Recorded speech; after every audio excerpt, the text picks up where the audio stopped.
ይህ የምፅዓቱ አዋጅ ነጋሪ አገልግሎት ወቅታዊና ዕለታዊ ወጎችን በማቅረብ ትንታኔ የምንሰጥበት የተለያዩ እንግዶችንም በመጋበዝ የምናቀርብበት መድረክ ነው።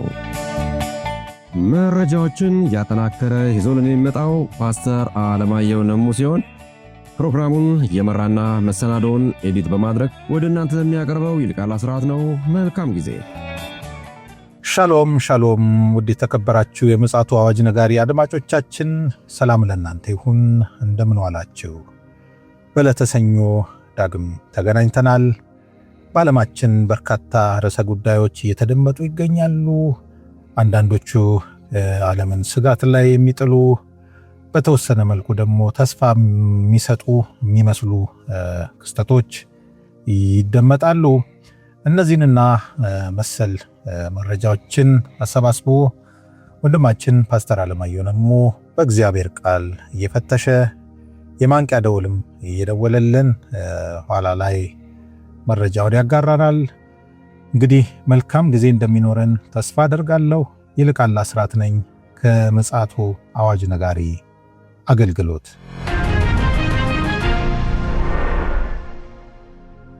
ውድ አድማጮቻችን እንግዲህ ጎራማይሌ የሚመስለው የዓለማችን ወቅታዊ ጉዳዮች በእጅጉ ውስብስብና እንዲሁም ደግሞ ግር የሚያሰኙ እየሆኑ መጥተዋል። ውስብስብም ጭምር እየሆኑ ናቸውና እንግዲህ በዚህ ጉዳይ ላይ ከፓስተር ጋር እንወያይበታለን። እንግዲህ አጠገቤ ይገኛል ፓስተር አለማየሁ መረጃውን ይዞልን መጥቷል። ከሰላምታው በማስከተል በቀጥታ ወደ መረጃችን እናመራለን። ሰላም ላንተ ይሁን ፓስተር፣ እንዴት ነህ? እንደምን አለ ወንድም ይልቃል? ደህና ነው ወይ? አለሁ፣ እግዚአብሔር ይመስገን። ክብሩ ለእግዚአብሔር ይሁን። አሜን። በጸጋውና በምህረቱ በቸርነቱ አለን አይደለ? አለን። እግዚአብሔር የተመሰገነ ይሁን። ዛሬ ለየት ባለ እንግዲህ የድምፅ ማጉያ መተናል። እርግጠኛ ነኝ አድማጮቻችን ደስተኛ እንደሚሆኑ። በደስተኛ መሆን ብቻ ሳይሆን ይህንን ቃል ማግኘት ብዙ ነገሮችን ዋጋ ተከፍሎበታልና በክሬዲትም ጭምር ነው የተወሰኑ። ስለዚህ የሚሰሙን አድማጮቻችን በንግድ ባንክ አካውንታችን ላይ ማናቸውንም ድጋፍ አድርገው ይህንን መሳሪያ ለራሳችን ማስቀረት የምንችልበትን መንገድ እንዲደግፉን ለማለት እፈልጋለሁ። ምክንያቱም የተሻለ ነገር ማቅረብ እንፈልጋለን፣ አቅም ግን እያጠረን ነው። እውነት ነው እና እየታገልን ያለ ነው።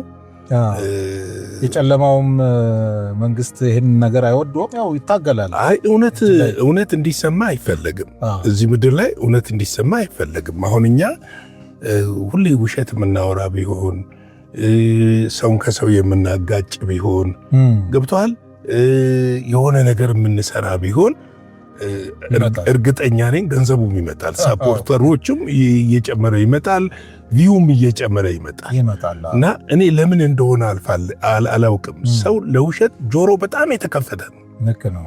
በቃ አሁን ፌክ ኒውስ፣ አሁን ለምሳሌ ዛሬ አዲስ አበባ ላይ የሆነ ነገር ፈነዳ ብንል ጆሮ እንስባለን። እንዴ 50-60 ሺህ ገብቶ ያያል። የት ሰፈር እንደሆነ ምን እንደሆነ አያውቀውም፣ አያጣራም። ነገር ግን እውነተኛን ነገር መደገፍ በረከትም ጭምር ነው። ለእውነት የሚታትሩ ሰዎችን ከጎናቸው መቆም፣ መደገፍ፣ የሚታትሩ ሰዎችን ማገዝ በረከትም ጭምር ነው። ስለዚህ ቀደም ሲል እንጠቀምባት የነበረችው እንግዲህ ደከም እያለች መጣች። የድምፅ መቆራረጥም ነበረ። እንደገና ደግሞ በብዙ ትግል ነበረ እንትን የምንለው እና አሁን አርቲፊሻል ኢንተለጀንስን በመጠቀም እንዲሁ ትንሽ በተወሰነ ለማጥራት ጥረት እያደረግን ነበረ። እንግዲህ ያው ብዙ አድማጮቻችን በትዕግስት እንዳለፉን ተስፋ አደርጋለሁ። ምንድነው አሁን እዛ የንግድ ባንክ አካውንት አለን። የንግድ ባንኩ አካውንቱን ስከፍቱት አለማየሁ ነሙና ይልቃል አስራት ይላል። ስለዚህ በዚህ አገልግሎታችንን ከውጭም ያላችሁ ከአገር ውስጥም ያላችሁ አገልግሎታችን ለመደገፍ የምትችሉትን $1 የሚሆን $2 የሚሆን $5 የሚሆን አሜሪካን ሀገር ያው አገልግሎት ሚኒስትሪያችን መንግስት ያውቀዋል። እዛም እንግዲህ ባንክ አካውንት አለ በስሙ። በዛም ድጋፍ ማድረግ የሚፈልጉ ሰዎች ካሉ ስክሪኑ ላይ በምናስቀምጠው አድራሻ በዛም ሊደግፉን ይችላል። አዎ እና እንደዚህ አድርጋችሁ ይህንን ዕቃ ወደ ራሳችን እንድናስገባ እንድታደርጉ በጌታ ፍቅር በፍጹም ትህትና በፍጹም ቅንነት እንጠይቃችኋለን። ጌታ ይባርክ።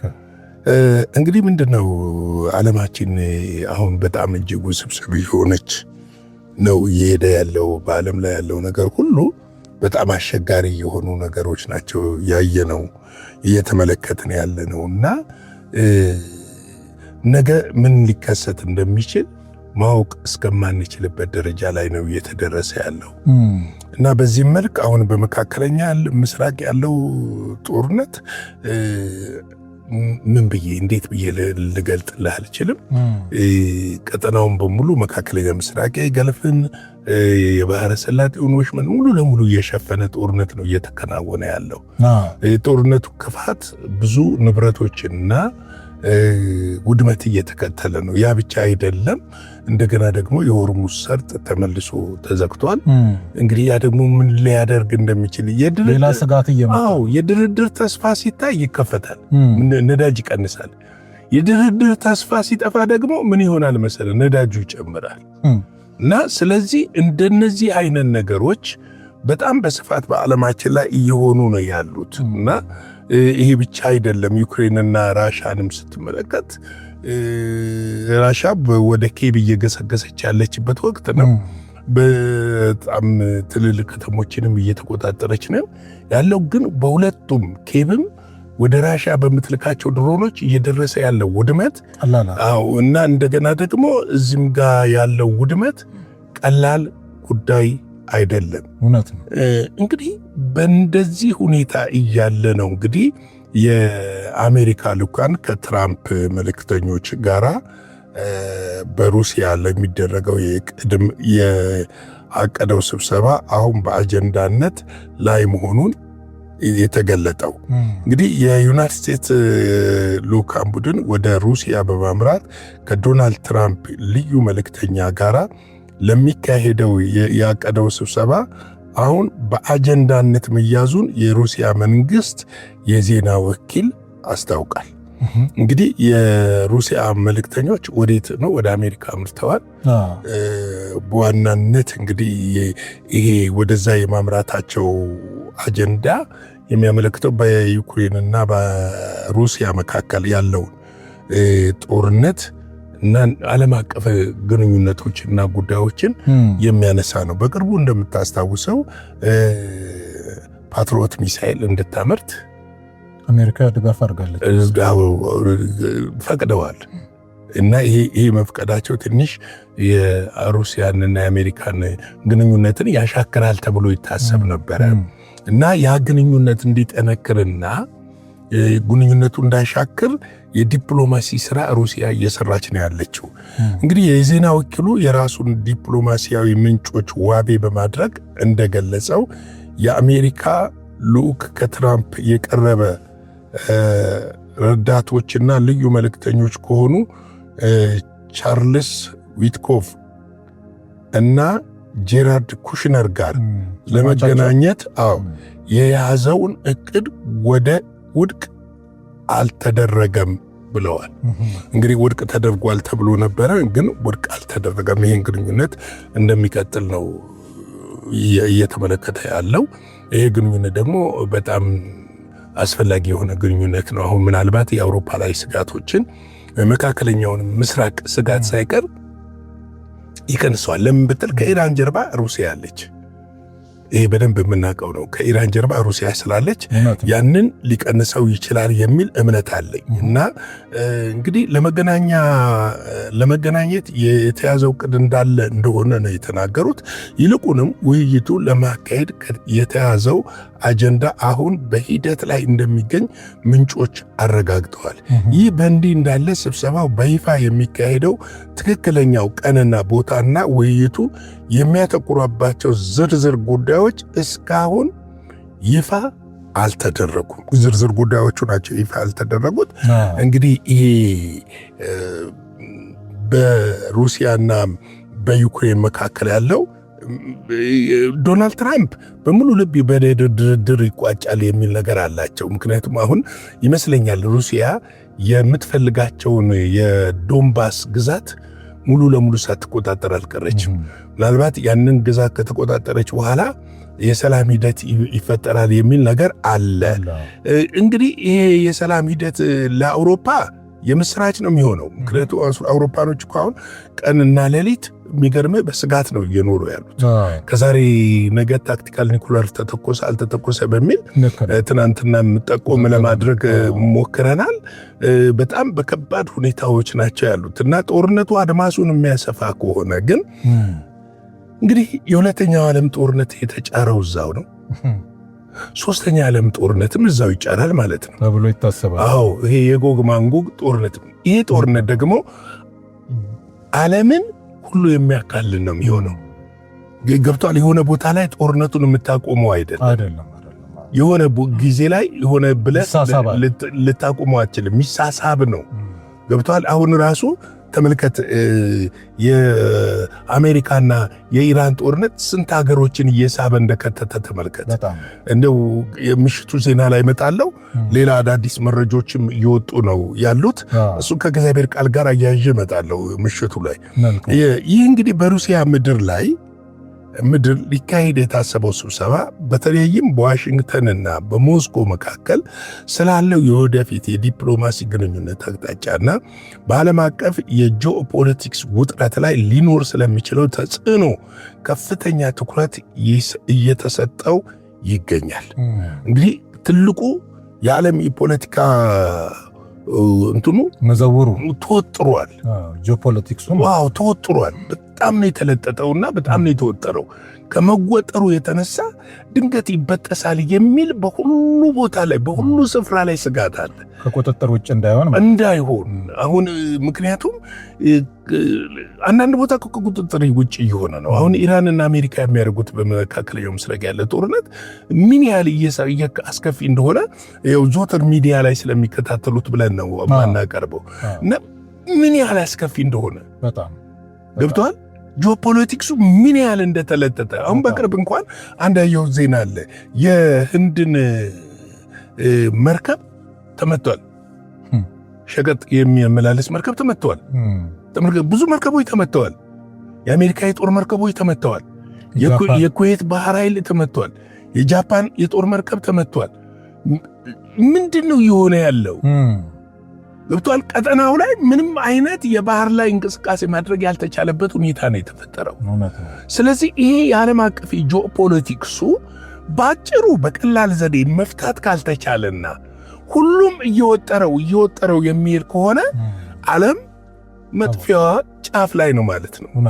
እና በዓለም ላይ ያለው ስጋት ቀላል ነገር አይደለም። ቀላል ነገር አይደለም እና ይህንን ለማሳሰብ እወዳለሁ። እንግዲህ እነዚህ ነገሮች እንደዚሁ በቸልታ የምናያቸው ነገሮች ሳይሆን ቅዱሳን በጣም ትኩረት ሰጥተን ልንጸልይበት የሚገባ ጉዳይ ነው። በተለይ በዚህ በአውሮፓ አካባቢ ያለው ነገር ከምን ጊዜውም በላይ አለርት የሆነ ድምፅ እየተሰማይበት ያለና ከፍተኛ ጉዳት ያደርሳል ተብሎ የሚታሰብበት ነገር ነው። ሌላው እንግዲህ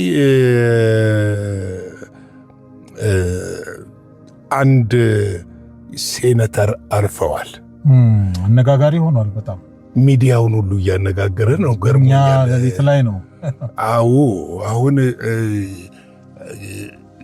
እንግዲህ እኚህ ሴኔተር ያረፉት ዩክሬን ደርሰው ሲመለሱ ነው። ብዙ ኮንትሮቨርሻል አነጋጋሪ ነገሮች ምን ይመስልሃል ግን አንተ?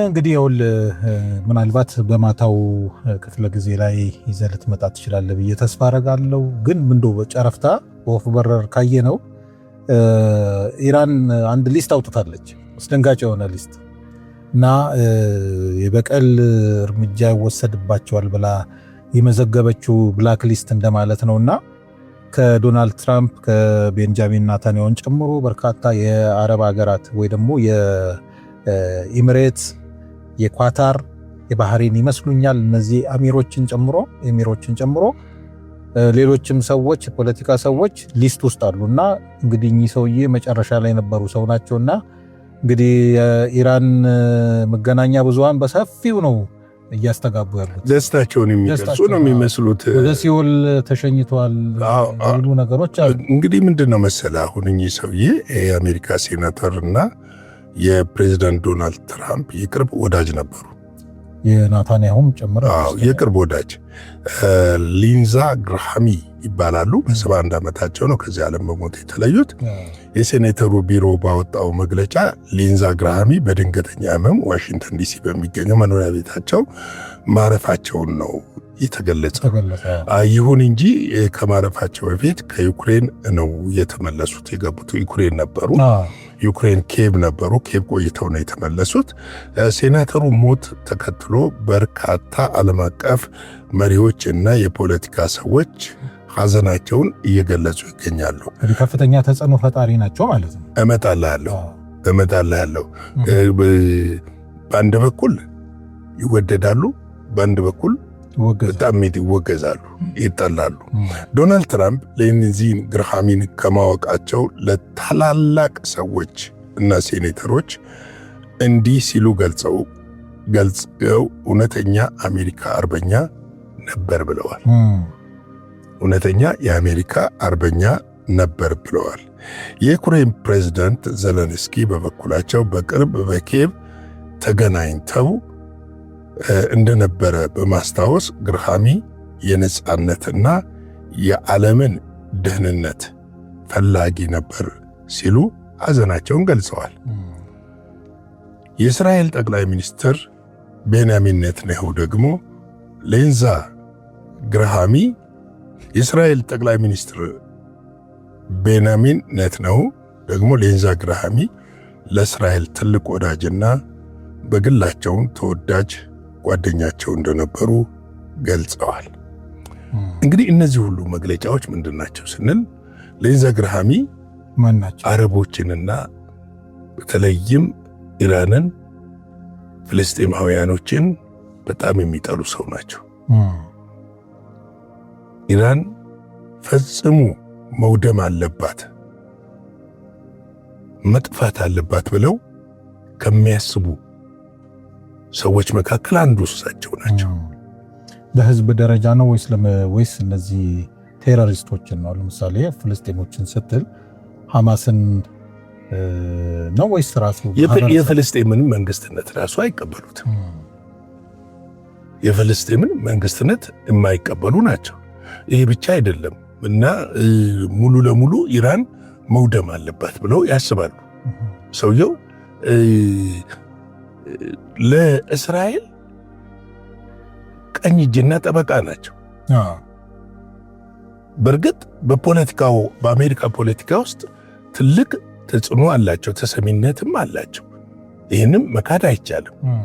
ነገር ግን ደግሞ በፖለቲካው መስክ ወገንተኝነትን የያዘ ነበሩ።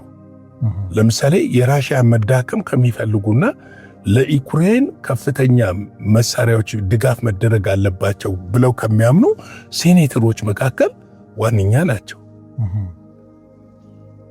ስለዚህ ነው ኢራኖች አንድ ጠላት እንደተወገደ አድርገው አስበው ይህንን ነገር ያደረጉ እንትን እየተነተኑት ያለበት ምክንያት እየዘገቡበት ያሉበት ምክንያት እንደ ጠላት ያዩዋቸው ስለነበረ ነው። እዛ ብላክ ሊስት ውስጥ አንደኛው ተወገደ ነው። አዎ እነሱ ካወጡት ብላክ ሊስት ውስጥ አንደኛው ተወግዷል ብለው ነው የሚያስቡት። እንግዲህ የኚህ ሰው ምክንያት ያመጣንበት ምክንያት ስለ ሰውየው ስለግለሰቡ ሞት ለማውራት ሳይሆን ነገር ግን በዓለም ላይ እንደነዚህ አይነት ተጽዕኖ ያደረጉ ሰዎች ድንገት በሚወገዱበት ሰዓት የተወገዱበት ምክንያት ግልጽ አለመሆኑና ከዩክሬን መመለስ በኋላ መሆኑ በድንገተኛ ህመም መባሉና ደግሞ የልብ ኬዝ ነው ይላሉ። መድበስበሱ ሌሎች የልብ ኬዝ ነው እያሉ አይደለም፣ የተለያየ ነው። ብዙ መረጃ ነው እየወጣ ያለው።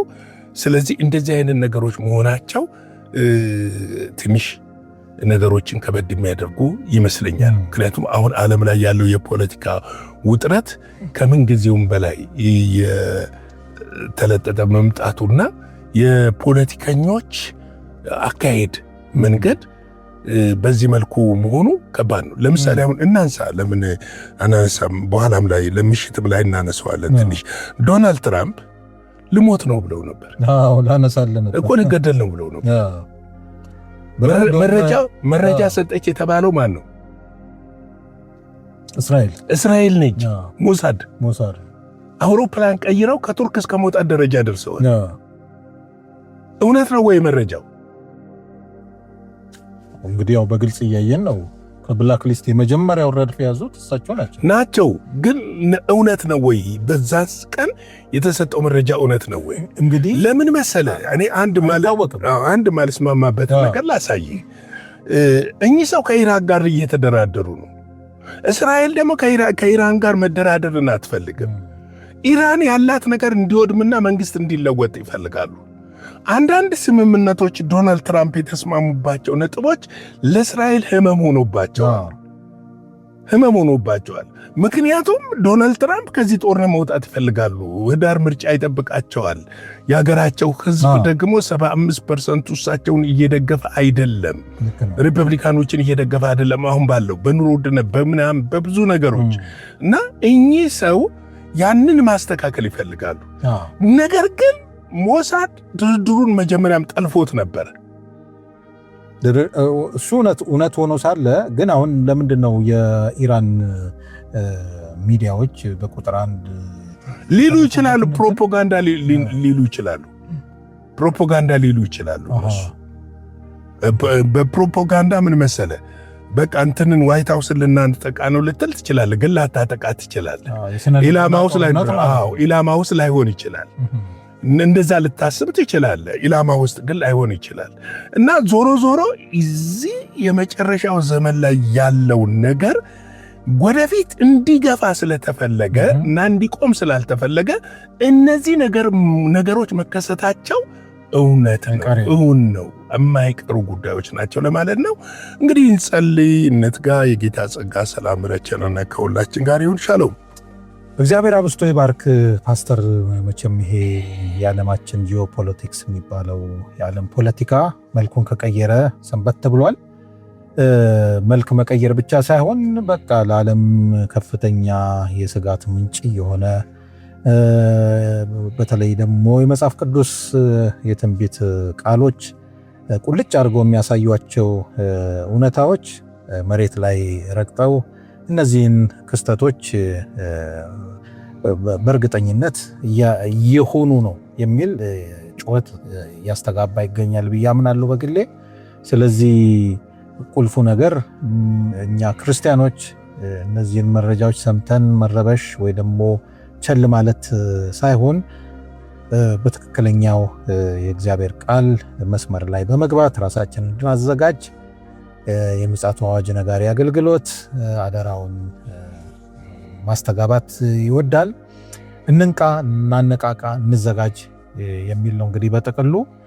ስለዚህ ውድ አድማጮቻችን ለዕለተ ሰኞ ይዘን የመጣነው መረጃ ይህንን ይመስላል። በምሽቱ እንግዲህ ጠቆም እንዳደረግናችሁ ቀደም ሲል እነሱን ጨምሮ አዳዲስ መረጃዎች ይዘን የምንመጣ ይሆናል። እስከዚያው ድረስ የእግዚአብሔር ምሕረት፣ ቸርነት፣ ጸጋ ከእያንዳንዳችን ጋር ይሁን። ሻሎም። ለዛሬ ይዘን የመጣነው ወቅታዊ መረጃ ይህንን ይመስል ነበረ። በሌላ ጊዜ በሌላ መሰናዶ እስከምንገናኝ ሰላም ለእናንተ ይሁን።